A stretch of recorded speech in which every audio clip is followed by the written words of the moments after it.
हालिया supreme court का फैसला आया है कि न्यायिक अधिकारियों के खिलाफ झूठी और बेबुनियाद शिकायतों पर रोक लगाने के लिए जारी किए गए निर्देश। सुप्रीम कोर्ट के निर्देशों में इन सब चीज़ों के झूठी शिकायतों के खिलाफ अधिकारियों को जो कि न्यायिक अधिकारियों के खिलाफ झूठी, निराधार और दुष्भावनापूर्ण शिकायतों पर रोक लगाने के लिए दिशा निर्देश जारी किए हैं। तो क्या है वो?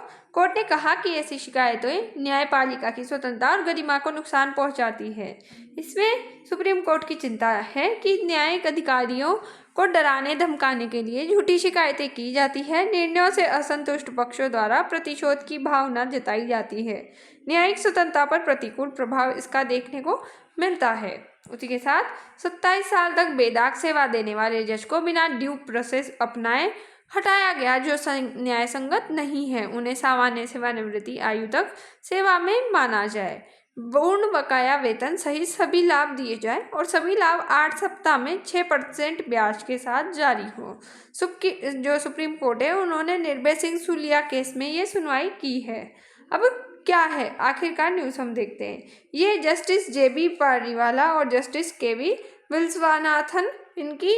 विश्वनाथन की बेंच द्वारा कहा गया है। कोर्ट ने कहा, यदि झूठी और बेबुनियाद शिकायतें दर्ज करने या करवाने वाले व्यक्ति बार का एक जिद्दी सदस्य है तो अवमानना की कार्यवाही के अलावा अनुशासन कार्यवाही के लिए बार काउंसिल को मामला भेजा जाए।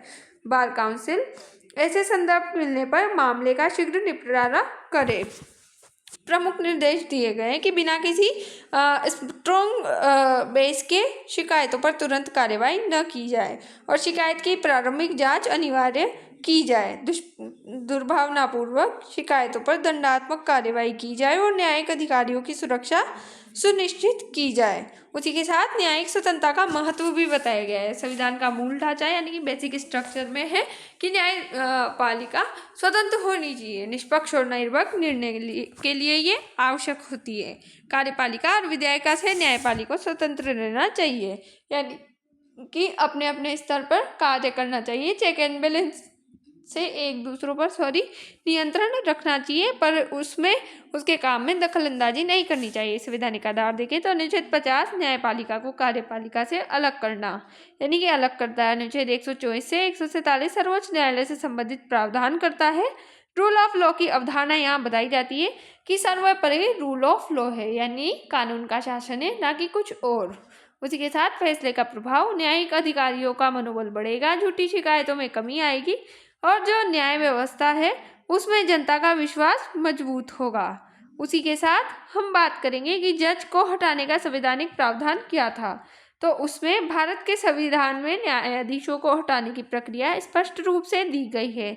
इसका उद्देश्य न्यायिक स्वतंत्रता की रक्षा करना है। सुप्रीम कोर्ट के जज को हटाने की प्रक्रिया अनुच्छेद 124 क्लॉज 4 के अंतर्गत है, जिसमें सिद्ध कदाचार यानी कि प्रूवन मिसबिहेवियर उनको प्रूव होना चाहिए। उनके किसी के बोलने से ये सब कुछ नहीं होगा, या अक्षमता यानी कि जो इनकेपेसिटी है उसके आधार पर इनको हटाने की प्रक्रिया चालू की जा सकती है। संसद के दोनों सदनों में विशेष बहुमत आवश्यक होता है और राष्ट्रपति द्वारा ये अंतिम आदेश के रूप में होता है। यानी कि ये ऐसी प्रक्रिया से अभी तक किसी भी जज को निष्कासित नहीं किया है, क्योंकि प्रक्रिया बहुत जटिल है। हाई कोर्ट के जज को हटाने की प्रक्रिया अनुच्छेद 217 में है।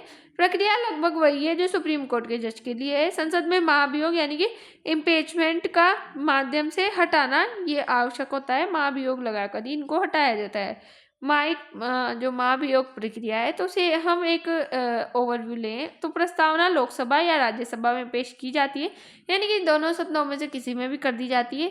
लोकसभा या राज्यसभा सांसदों का समर्थन होना चाहिए, यानी कि कुल संख्या का 100% तो नहीं, लोकसभा से 100 लोगों का या राज्यसभा से 50 सांसदों का समर्थन होना चाहिए।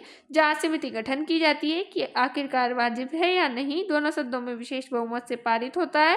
उसके बाद राष्ट्रपति द्वारा हटाने का आदेश दिया जाता है। इस फैसले से संबंध यानी कि न्यायिक अधिकारियों को मनमानी शिकायतों से सुरक्षा मिलती है। संविधान में निर्धारित प्रक्रिया के अलावा कोई दंड नहीं दे सकता है। न्यायिक स्वतंत्रता और गरिमा पुनः पुष्टि होती है। चुनौतियां यही है कि वास्तविक शिकायतों और झूठी शिकायतों में अंतर होना चाहिए और होता है। उसी के साथ शिकायतकर्ता के अधिकारों की सुरक्षा की जानी चाहिए और निष्पक्ष जांच व्यवस्था की जो है बिठानी चाहिए ताकि कुछ प्रॉब्लम्स ना क्रिएट हो।